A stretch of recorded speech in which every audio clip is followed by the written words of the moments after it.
Company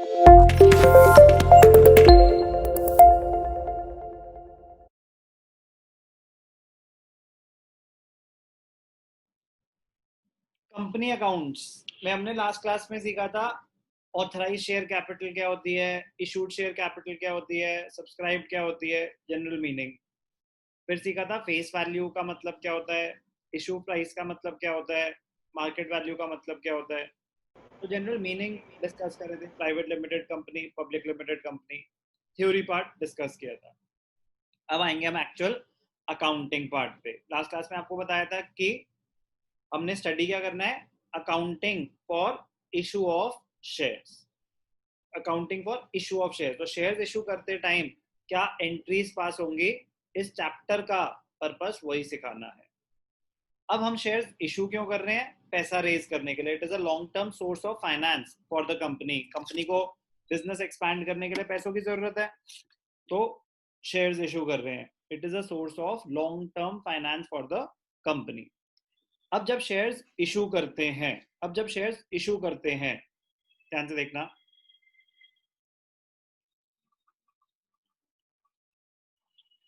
जब हम shares issue कर रहे हैं तो जो शेयर का इशू प्राइस है वो जरूरी नहीं है कि हम सारे के सारे पैसे एक साथ मांग लें।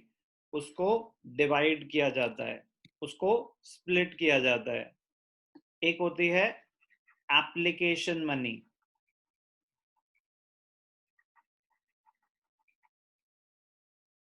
एक होती है अलॉटमेंट मनी, और फिर इसके बाद आती हैं कॉल्स। एक एक करके मीनिंग समझते हैं। Application money, money received at the time of application, at the time of application of shares। जब लोग शेयर्स के लिए अप्लाई करते हैं तो उस टाइम पे जो वो पैसा दे रहे हैं उसको बोलते हैं एप्लीकेशन मनी। ठीक है। पुराने जमाने में क्या होता था, जैसे फॉर एग्जांपल 10 रुपए का शेयर है, for example, example shares are issued at ₹10 each।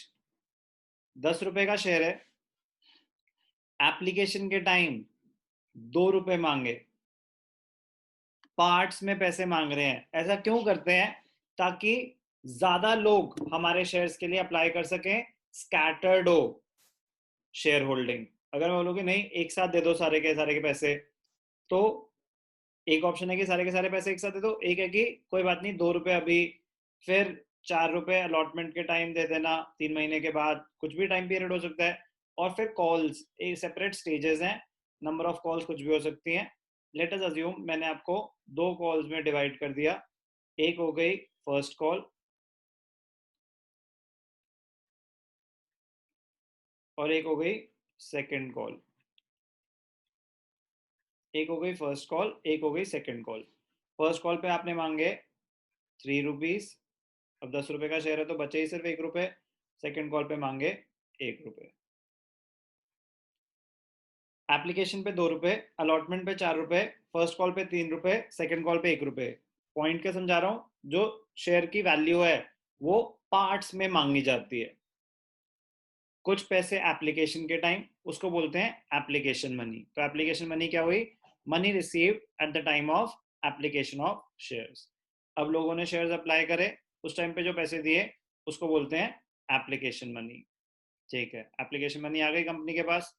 अब कभी कभी ज्यादा लोग, एक्सेस एप्लीकेशन हो जाती है, उसको बोलते हैं ओवर सब्सक्रिप्शन हो गई, तो उस केस में हमें कुछ पैसे वापस देने पड़ सकते हैं।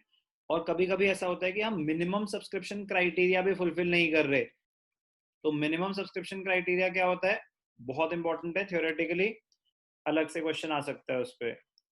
मिनिमम सब्सक्रिप्शन, तो मिनिमम सब्सक्रिप्शन जब कंपनी शेयर्स इशू कर रही है, अगर मिनिमम सब्सक्रिप्शन क्राइटेरिया फुलफिल नहीं करा तो आप आगे शेयर्स अलॉट ही नहीं कर सकते।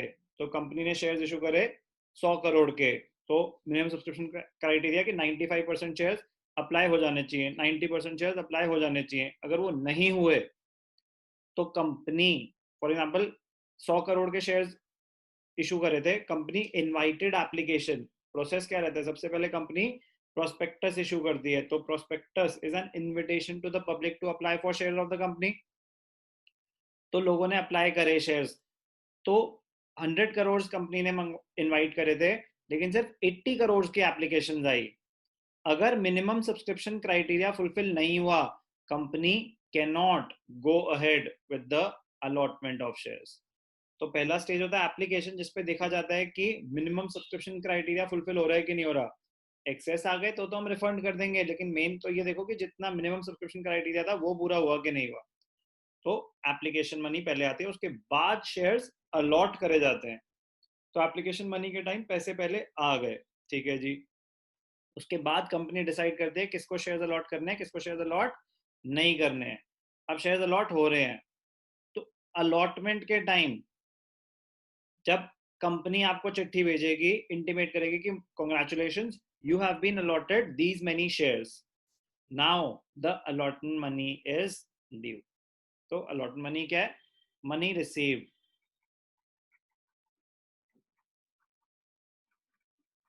at the time of allotment, money received at the time of allotment। फिर उसके बाद फर्दर सब डिविजन कॉल्स में भी हो सकती है, वो कंपनी की मर्जी है। एक ही कॉल होगी तो उसको बोलेंगे फर्स्ट एंड फाइनल कॉल।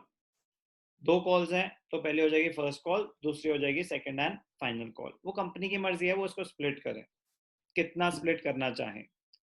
तो आपको बस ये बता रहा था कि जो कंपनी के शेयर के प्राइसेस हैं, जो कंपनी ने शेयर्स इशू करे, जो मनी है, share capital, it can be received in parts, it can be received in parts. ये सब होता था बेटा पुराने जमाने में। आज की डेट में पूरा का पूरा पैसा एक साथ ही मांगा जाता है। ये इंस्टॉलमेंट वाला सिस्टम पुराने जमाने में था, बट हमारी बुक्स में एग्जिस्ट करता है, इसीलिए हमें तो ये इंपॉर्टेंट है और हमें ये करना ही करना है, ऑप्शन कोई नहीं है। तो ये समझना है कि जब कंपनी पैसे मांग रही है तो डिफरेंट स्टेजेस होते हैं। Stage 1 application, stage 2 allotment, stage 3 calls. तो एक चीज बस डिस्कस कर लेते हैं थ्योरी पॉइंट ऑफ व्यू से, कि जो पैसे हैं वो पार्ट्स में डिफरेंट स्टेजेस हैं, एप्लीकेशन, अलॉटमेंट और कॉल्स। ध्यान क्या देना है कि अगर मिनिमम सब्सक्रिप्शन क्राइटेरिया फुलफिल नहीं हुआ, अगर मिनिमम सब्सक्रिप्शन क्राइटेरिया फुलफिल नहीं हुआ तो कंपनी शेयर्स अलॉट नहीं कर सकती। अब जब एप्लीकेशन मनी आ गई, एप्लीकेशन मनी आ गई, ध्यान से देखना, नॉलेज पॉइंट ऑफ व्यू से पता होना चाहिए, इस पे कोई बड़ा क्वेश्चन नहीं आ सकता, बट शॉर्ट क्वेश्चन आ सकता है मिनिमम सब्सक्रिप्शन पे। After the last date fixed for receipt of application money expires, कि आपको एक टाइम पीरियड दिया जाता है कि इस पीरियड में जिसको शेयर्स अप्लाई करने हैं वो कर सकता है। अब वो एक्सपायर हो गया, तो क्या bank sends all applications to the company, bank आपको लिस्ट भेज देगा कि ये इतनी एप्लीकेशन हमने रिसीव करी है। The directors, very very important point, the directors cannot proceed, the directors cannot proceed to allot the shares unless the minimum subscription mentioned in the prospectus has been received। तो क्या prospectus में mention होगी, prospectus में अगर कुछ mention नहीं हो तो 90% मिनिमम सब्सक्रिप्शन क्राइटेरिया होता है। Companies act 2013 has not prescribed the minimum subscription। Companies Act में कोई minimum subscription नहीं है। However, according to SEBI guidelines, minimum subscription has been fixed at 90% of the issued amount। जितना भी issued था, issue capital जितनी भी थी 100 करोड़ थी, तो 90% minimum subscription criteria है 90 crores। As per section 39 subsection 3, the company has to get minimum subscription within 30 days from the date of issue of prospectus। 30 दिन के अंदर अंदर मिनिमम सब्सक्रिप्शन क्राइटेरिया फुलफिल हो जाना चाहिए। अगर नहीं हुआ, if the company fails to receive minimum subscription within the set period, the company cannot proceed with the allotment of shares, and the entire application money must be returned within the next 15 days। If there is a delay in refund of such amount, by more than 15 days, the company shall be liable to repay it with interest at the rate 15% per annum. Very very important point, knowledge point of view से भी, examination point of view से भी. 30 दिन मिलेंगे minimum subscription criteria fulfil करने के लिए कि जितनी एप्लीकेशन आ रही है ले लो बेटा, जितनी ले सकते हो. मिनिमम सब्सक्रिप्शन क्राइटेरिया मीट करना है from the date of issue of prospectus, 30 दिन के अंदर अंदर. अगर आपने कर दिया well and good, you can proceed with the allotment of shares. अगर आपने मिनिमम सब्सक्रिप्शन क्राइटेरिया फुलफिल नहीं करा, अगर आपने मिनिमम सब्सक्रिप्शन क्राइटेरिया फुलफिल नहीं करा, you cannot proceed with the allotment of shares. You have to refund the money within 15 days. 30 days expire हो गए, नहीं हो पाया, कोई बात नहीं. अब विदिन 15 डेज आपको सबके पैसे वापस करने हैं. अगर 15 दिन के अंदर अंदर पैसे वापस नहीं करते, उसके बाद इंटरेस्ट के साथ देने पड़ेंगे और इंटरेस्ट लगना स्टार्ट होगा 15% पर एनम के रेट. तो ये रीड करने वाले पॉइंट है कि मिनिमम सब्सक्रिप्शन किस लिए चाहिए होता है, कैसा क्यों भैया, कि अगर 100 करोड़ है तो 90 करोड़ क्यों, अगर 75 करोड़ आ जाते तो why can't we proceed, why can't we go ahead with the allotment. कह रहे यार आप 100 करोड़ रेज कर रहे थे तो आपको बिजनेस चलाने के लिए 100 करोड़ चाहिए. अब अगर 75 करोड़ ही आपके पास आए, आप कहोगे कि चलो कोई बात नहीं 75 तो आ गए, हम काम शुरू कर देते हैं. अरे आपने कोई प्लान बनाया 100 करोड़ का, चलो 90 तक समझ आता है कि आपने कुछ सरप्लस क्रिएट किया होगा. अगर आपको 75 करोड़ दे दिए तो आप प्रोजेक्ट शुरू तो कर लोगे, हो सकता है खत्म ही ना कर पाओ क्योंकि आपके पास पूरे फंड्स थे ही नहीं जितने आपको चाहिए थे. तो प्रॉब्लम हो सकती है. और पब्लिक मनी इन्वॉल्व है, पब्लिक मनी इन्वॉल्व है तो company SEBI, securities exchange board of India, to safeguard the interest of the share holders, ये रिस्क नहीं ले सकता कि चलो कोई बात नहीं जितने पैसे आए उतने से शुरू कर देते हैं. कह रहे नहीं, वो पैसे भी डूब जाएंगे, तो वो अलाउ नहीं कर सकते. थ्योरेटिकल क्वेश्चन है, हमें ये पता होना चाहिए कि एक तो मिनिमम सब्सक्रिप्शन का मीनिंग सेक्शन 39 सबसेक्शन 1, ठीक है, और कहां कहां वो पैसा रेज हो सकता है मिनिमम सब्सक्रिप्शन का, इंपॉर्टेंट है थ्योरी पॉइंट ऑफ व्यू से. For the payment of purchase price of any property purchase और अग्रीड टू बी परचेज, कोई आपने बिजनेस के लिए प्रॉपर्टी आइडेंटिफाई की हुई है उसकी पेमेंट के लिए. For the payment of preliminary expenses, preliminary expenses होते हैं expenses incurred before the incorporation of the company, including underwriting commission before commencement of business, जो भी खर्चा हो रहा है. Brokerage issue of brokerage on issue of shares. For the repayment of any monies borrowed by the company for the above purpose, हो सकता है आपने बाहर से पैसा रेज कर रखा है कंपनी फ्लोट करने के लिए, कंपनी इनिशिएट करने के लिए, शेयर इशू हुए, पैसा आया, आपने बाहर वालों का पैसा दे दिया. फॉर वर्किंग कैपिटल मतलब बिजनेस रन करने के लिए पैसा चाहिए. For any other expenditure required for usual conduct of business operations, in purpose के लिए आपको मिनिमम सब्सक्रिप्शन क्राइटेरिया फुलफिल करना जरूरी है. बहुत ही इंपॉर्टेंट कॉन्सेप्ट है, कॉन्सेप्ट ऑफ मिनिमम सब्सक्रिप्शन. तो हमने स्टडी करा कि जब हम शेयर्स इशू करते हैं तो डिफरेंट स्टेजेस में पैसा आता है, एप्लीकेशन, अलॉटमेंट एंड कॉल्स. अब इनके हम जर्नल एंट्रीज डिस्कस करेंगे, ठीक है ना. तो पहले हमें मीनिंग समझ आ गया, क्यों स्टेजेस डिवाइड करे गए, ताकि एप्लीकेशन पे ही पता चल जाए मिनिमम सब्सक्रिप्शन क्राइटेरिया फुलफिल हुआ कि नहीं हुआ. नहीं हुआ तो आगे बढ़ने की जरूरत ही नहीं है, वहीं से ही पैसे वापस कर दो. अब इनकी जर्नल एंट्रीज क्या होंगी, ध्यान से देखते हैं. स्टेज 1 एक एक करके. पहला स्टेज है एप्लीकेशन, पहला स्टेज है application.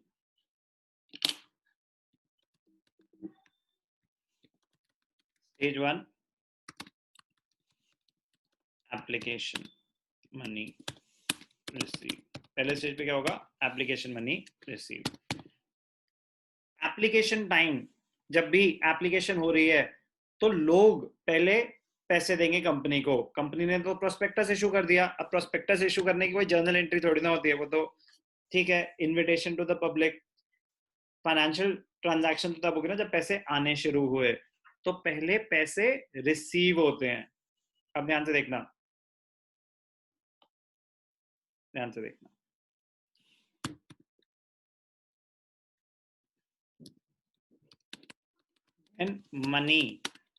when application money is received, तो stage 1 application money is receive, stage 1 हो गया एप्लीकेशन, उतना ही काफी है, फिर उसमें हम सब डिवाइड कर देंगे 2 पार्ट्स में, ठीक है। स्टेज 1 हो गया एप्लीकेशन ऑफ शेयर्स, उसमें पहले एप्लीकेशन मनी आ गई, ठीक है। एप्लीकेशन मनी जब आई तो इसकी जर्नल एंट्री क्या होगी, ध्यान से देखेंगे।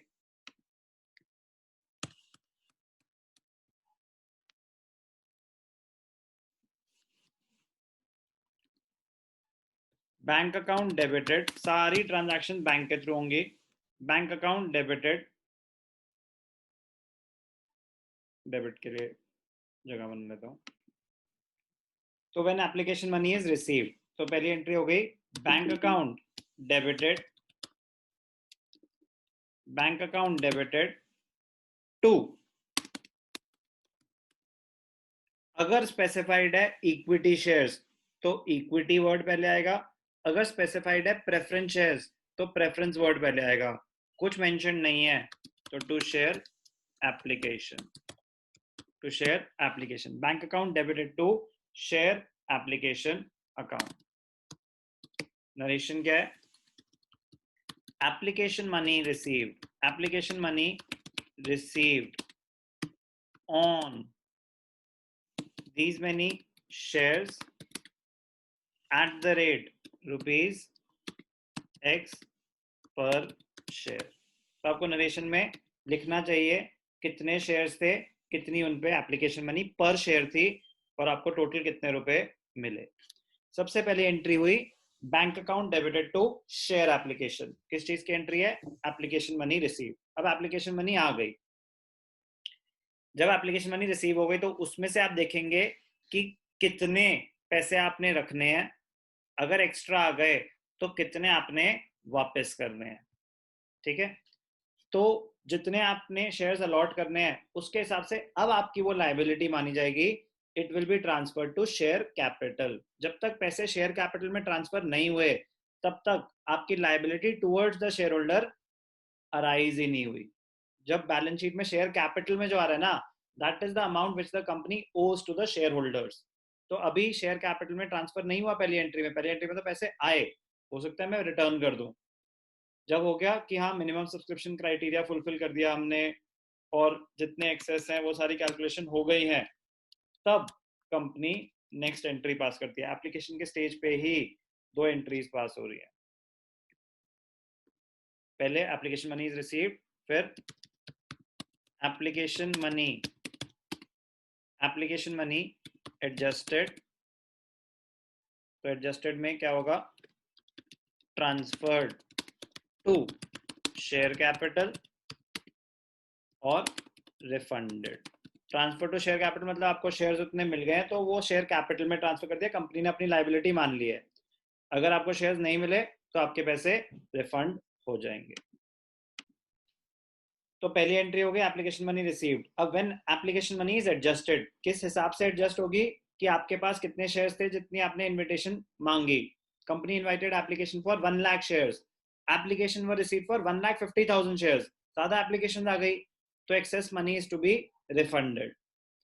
तो पैसे तो आ गए, अब उसका करेंगे क्या एडजस्टमेंट। तो एंट्री होती है शेयर एप्लीकेशन अकाउंट, जितना भी पैसा आया share application account debited to share capital. अब आप लायबिलिटी मान रहे हैं अपनी टुवर्ड्स द शेयर होल्डर। अब आपने उनको इतने शेयर्स दे दिए कि हाँ ठीक है ये आपके शेयर्स हुए, अब हम वो पैसा कैपिटल में ट्रांसफर कर रहे हैं। अगर कुछ शेयर्स रिजेक्ट हुए तो उनका पैसा वापस हो जाता है, तो जो पैसे रिसीव हुए थे उसी की रिवर्स एंट्री हो जाती है share application account debited to bank account, share application account debited to bank account. Bank account में क्या आएगा, मनी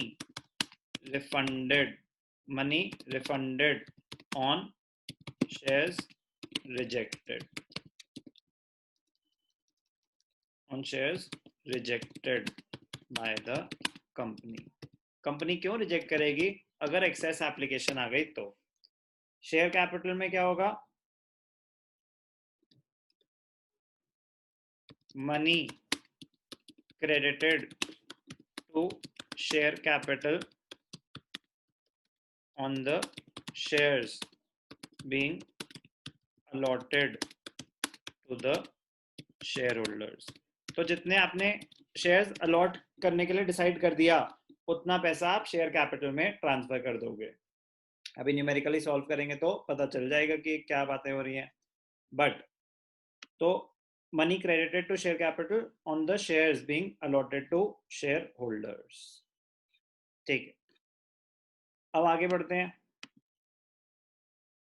तो एंट्री क्या है? Bank account debited to share application, bank account debited to share application when application money is received. फिर next entry होती है share application to share capital. मैं आपको इसको बेटर प्रेजेंटेशन करता हूँ. ये जो शेयर एप्लीकेशन क्रेडिट हुई है, यहाँ पे लिख देते हैं वर्किंग नोट 1. ये क्रेडिट किस अमाउंट से होगा? तो ये है money credited to the share capital on the number of shares being allotted to the shareholders. और जो रिफंड हो रहा है वो क्या हो रहा है? Money refunded on shares rejected by the company. Excess application अगर आ जाएगी तो कंपनी को शेयर्स रिजेक्ट करने पड़ेंगे. तो जो मोस्ट इंपॉर्टेंट पॉइंट है समझने वाला वो ये है कि एप्लीकेशन के टाइम पहले पैसा आता है, फिर उसके बाद डिसाइड होता है कि उसका क्या होगा, कितना कैपिटल में ट्रांसफर होगा और कितना आपको वापस करना पड़ सकता है.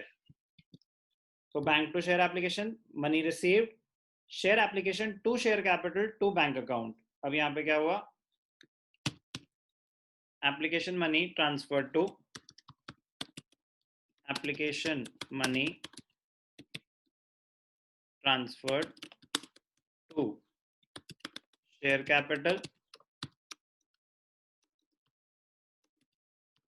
and excess money refunded. Excess money refunded. Application money transferred to share capital and excess money refunded. Okay, तो ये था पहला स्टेज एप्लीकेशन. सेकंड स्टेज क्या होता है? सेकंड स्टेज होता है अलॉटमेंट ऑफ शेयर्स. अब कंपनी ने डिसाइड कर लिया कि भैया कितने शेयर्स देने हैं, कैलकुलेशन हो गई सारी. तो अब कंपनी इंटीमेट करती है शेयर होल्डर्स को कि भैया मुबारक हो, आपको शेयर्स अलॉट हुए हैं. Allotment of shares. तो अलॉटमेंट ऑफ शेयर्स में क्या हो रहा है? कंपनी इंटीमेट कर रही है शेयर होल्डर्स को कि आपको कुछ शेयर्स अलॉट हुए हैं, आपको कुछ शेयर्स अलॉट हुए हैं. Now your allotment money is due. Now your allotment money is due. Application के टाइम पहले पैसे आते हैं, पहले पैसे आते हैं, उसके बाद वो कैपिटल में ट्रांसफर होते हैं. क्योंकि हमें पता नहीं होता ना कि कितने आएंगे, तो हम पहले से कैसे डिसाइड कर लें कितने शेयर्स देंगे, क्या है, हमें नहीं पता. लेकिन अलॉटमेंट के टाइम पहले हम इंटीमेट करते हैं शेयर होल्डर्स को कि भैया मुबारक हो, आपको शेयर्स अलॉट हुए हैं. तो हम कंपनी पहले उनको इंटीमेट करती है. तो उसमें क्या हो रहा है? पहला स्टेज होता है, मतलब अलॉटमेंट में पहला स्टेप होता है अलॉटमेंट मनी ड्यू. पहले ड्यू होगी, उसके बाद रिसीव होगी. क्योंकि एज अ शेयर होल्डर आपको थोड़ी ना पता है कि अलॉटमेंट मनी ड्यू हो गई है, क्या पता आपको शेयर्स ही ना मिले.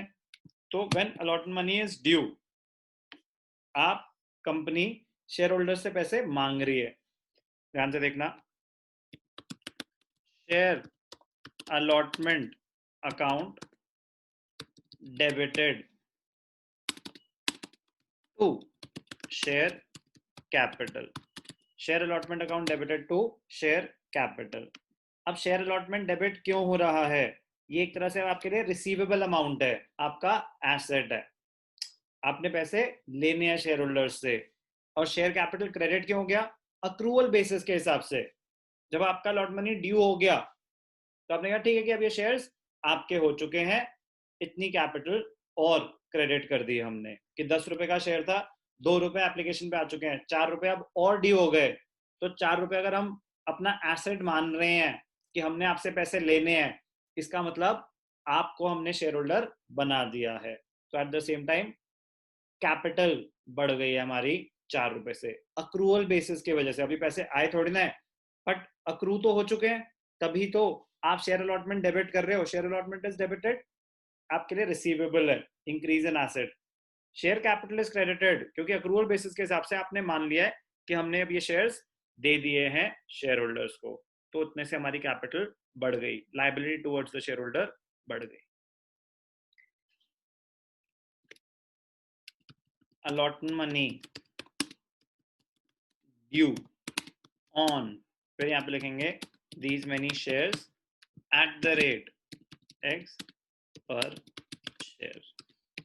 तो अलॉटमेंट के टाइम क्या हुआ, allotment के time allotment money due on these many shares at the rate कुछ भी per share। स्टार्टिंग पॉइंट बना, ठीक है। तो अलॉटमेंट मनी ड्यू थी, तो अलॉटमेंट में पहले ड्यू होगा, उसके बाद पैसे मिलेंगे। तो नेक्स्ट स्टेप क्या होता है अलॉटमेंट का, अलॉटमेंट मनी रिसीव्ड। तो ये ध्यान देना था कि एप्लीकेशन में पहले पैसे आते हैं, उसके बाद वो कैपिटल में ट्रांसफर होते हैं, क्योंकि हमें नहीं पता होता कितने पैसे आएंगे। बट अलॉटमेंट ऑनवर्ड्स हमें सब कुछ पता है, तो अलॉटमेंट में पहले पैसे ड्यू होंगे, उसके बाद पैसे आएंगे, तो अलॉटमेंट मनी ड्यू। तो share allotment to share capital. आगे जाके हम सीखेंगे शेयर्स कैन बी अलॉटेड, मतलब share can be issued at par और प्रीमियम, वो तो बात की बात है, पहले बेसिक एंट्रीज तो समझ लें। तो प्रीमियम के टाइम डिफरेंट एंट्रीज होती हैं, अभी हम बेसिक अंडरस्टैंडिंग कर रहे हैं, स्टेजेस समझ रहे हैं। तो अलॉटमेंट में पहले पैसा ड्यू होगा, फिर पैसा रिसीव होगा। तो अब जब पैसा रिसीव हो रहा है तो पैसा आ रहा है, बैंक अकाउंट डेबिटेड, जो पैसे मिल गए। कॉल्स इन एरियर्स, अगर आपको पैसे नहीं मिले, अनपेड अमाउंट, ठीक है। जो पैसे मिल गए वो बैंक अकाउंट में, जो पैसे नहीं मिले, उसमें कुछ लोगों ने पैसे नहीं दिए, वो कॉल्स इन एरियर्स में। टू शेयर अलॉटमेंट, किस स्टेज के पैसे आ रहे हैं, अलॉटमेंट के। तो bank account debited, money received, stage पे जितने पैसे मिल गए वो बैंक में आ जाएंगे, जितने नहीं मिले वो एरियर्स में चले जाएंगे, कॉल्स इन एरियर्स। और किस स्टेज के पैसे हैं, अलॉटमेंट के। तो to share allotment, allotment money received, ठीक है। तो पहला स्टेज एप्लीकेशन में पहले पैसे आते हैं, फिर कैपिटल में ट्रांसफर होते हैं। अलॉटमेंट में पहले कैपिटल में ट्रांसफर होते हैं, क्योंकि पहले आप इंटीमेट कर रहे हो कि भाई साहब पैसे ड्यू हो चुके हैं, तो अक्रूवल बेसिस के हिसाब से हमारा एक एसेट क्रिएट हो गया, और at the same time internal liability create हो गई है। फिर जब पैसे मिलेंगे अलॉटमेंट के, तो बैंक टू शेयर अलॉटमेंट। अगर एरियर्स हैं तो bank account debited, arrears debited to share allotment. Arrears किसमें, कॉल्स इन एरियर्स में आ जाएंगे। अलॉटमेंट ड्यू की एंट्री क्या थी, share allotment to share capital. आगे की कहानी एग्जैक्टली सेम है, मतलब अब इसके बाद जब भी कंपनी कोई पैसे मांगेगी, तो कंपनी को तो पहले से पता ही है, पैसे पता ही है कि अब हम फर्स्ट कॉल मांगना चाहते हैं, तो फिर कंपनी चिट्ठी भेजेगी शेयर होल्डर्स को कि now the first call is due. तो अब सेम है, एक कॉल का बस करके दिखा देता हूं कि स्टेज 3 क्या हो जाएगा, कॉल्स। अब वो फर्स्ट कॉल हो सेकंड कॉल हो, एंट्री सेम रहेगी, नाम उस हिसाब से चेंज हो जाएगा। स्टेज 3 कॉल्स का मतलब अब स्प्लिट कर दिया ना, पहला स्टेज एप्लीकेशन अलॉटमेंट, फिर उसके बाद पार्ट्स में हम पैसा मांग रहे हैं, कॉल्स। अभी इसके लिए अंडरस्टैंडिंग के लिए, assuming there is only one call, एक ही कॉल है, दो में स्प्लिट नहीं करा, एग्जाम्पल लेट अस अज्यूम। तो अब उसमें क्या होगा, पहले पैसा ड्यू होगा, ध्यान से देखना।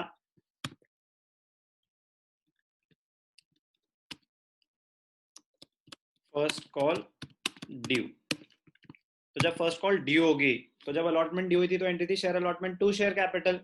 अब फर्स्ट कॉल ड्यू है तो एंट्री हो जाएगी share first call account debited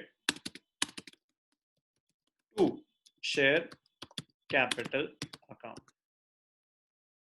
क्या नरेशन हो जाएगी? First call due on these many shares at the rate this per share. तो share first call to share capital when first call is due, और फिर उसके बाद जब पैसे मिलेंगे first call receive. तो सेम लॉजिक कि क्या जो पैसे मिल गए वो बैंक में, जो पैसे नहीं मिले वो एरियर्स. तो बस ध्यान क्या देना था, एप्लीकेशन में पहले पैसा आता है फिर कैपिटल में ट्रांसफर होता है. बाकी सारे स्टेजेस में अलॉटमेंट हो गया, फर्स्ट कॉल हो गया, सेकंड कॉल हो गया, पहले ड्यू होंगे, कंपनी चिट्ठी भेजेगी तो पहले कैपिटल में ट्रांसफर होते हैं, उसके बाद वो पैसे मिलते हैं. तो जब पैसे मिले तो जो पैसे मिले वो बैंक में, जो पैसे नहीं मिले वो एरियर्स में, और जिस स्टेज के पैसे हैं उसका नाम आ जाएगा. तो bank account debited, calls and arrears debited to share first call. Narration में क्या आ जाएगा? First call received. ध्यान क्या देना है? ध्यान ये देना है बेटा कि कैलकुलेशन वर्किंग नोट्स में दिखाना कि कितने शेयर्स हैं, स्टेज वाइज एप्लीकेशन मनी कितनी है, अलॉटमेंट मनी कितनी है, कॉल्स हैं तो कितनी है. एक ही कॉल है, एक ही कॉल है तो उसको लिखते हैं हम share first and final call. तो एक ही कॉल है तो उसको लिखना चाहिए first and final call, better presentation के लिए. अगर क्वेश्चन में इक्विटी शेयर्स हैं तो जहां जहां शेयर कैपिटल वहां आ जाएगा इक्विटी शेयर कैपिटल, जहां शेयर एप्लीकेशन वहां आ जाएगा इक्विटी शेयर एप्लीकेशन, जहां शेयर अलॉटमेंट वहां इक्विटी शेयर अलॉटमेंट, जहां शेयर फर्स्ट कॉल वहां इक्विटी शेयर फर्स्ट कॉल. तो शेयर से पहले वर्ड इक्विटी प्रीफिक्स हो जाएगा अगर क्वेश्चन में मेंशन है कि इक्विटी शेयर्स हैं. क्लोज करूंगा मैं.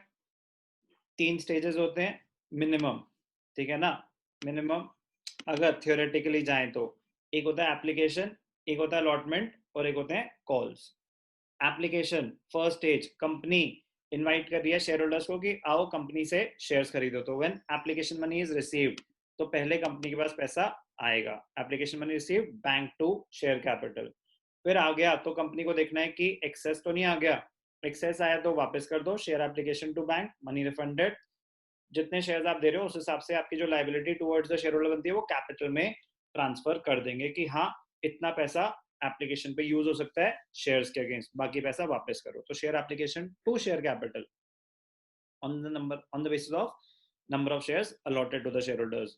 Excess money is to be refunded, तो share application to bank. Compound entry हो गई, share application to share capital to bank. First stage application done. Next allotment पे कंपनी को पहले से पता है कि वो कितने शेयर्स दे रहे हैं, कितने शेयर्स दे रहे हैं शेयर होल्डर्स को. तो कंपनी उनको लेटर्स भेजती है, इंटीमेट करती है कि भैया मुबारक हो आपको शेयर्स मिले हैं, अलॉटमेंट मनी इज ड्यू. उसकी जर्नल एंट्री होगी share allotment to share capital, money is due. Share allotment debit क्यों हो रहा है? एसेट है कंपनी के लिए, कंपनी का मनी रिसीवेबल है तो एसेट क्रिएट हो रहा है. शेयर कैपिटल क्रेडिट क्यों हो रहा है? कंपनी की इंटरनल लायबिलिटी बढ़ रही है तो वो क्रेडिट क्यों हो रहा है. ये आपकी रेफरेंस के लिए बस लिख रहा हूँ, एंट्रीज में मत लिख देना. जब नोट्स बना रहे हो तो जरूर लिखना, तो आपको चलेगा कि वो डेबिट क्यों हो रहा है, क्रेडिट क्यों हो रहा है. तो अलॉटमेंट में first allot money is due, then it is received, bank account debited, पैसे जो मिल गए. कॉल्स इन एरियर्स, अगर पैसे नहीं मिले, कॉल्स इन एरियर्स एक इंपॉर्टेंट एस्पेक्ट है, वो डिटेल में आगे जाके डिस्कस होगा. तो bank account debited, calls in arrears debited to share allotment. First, the allot money was due, then it was received. Same logic for the calls. Assuming there is only one call, तो जब first call due होगी तो share first and final call to share capital. फिर जब पैसे मिल गए तो bank account debited, जो पैसे मिल गए. अगर कुछ पैसे नहीं मिले वो एरियर्स में चले जाएंगे, calls in arrears debited to share first and final call. तो इधर थियोरेटिकली हमने अंडरस्टैंड करे डिफरेंट स्टेजेस क्या क्या हो सकते हैं. मिनिमम सब्सक्रिप्शन के बारे में भी हमने डिस्कस करा।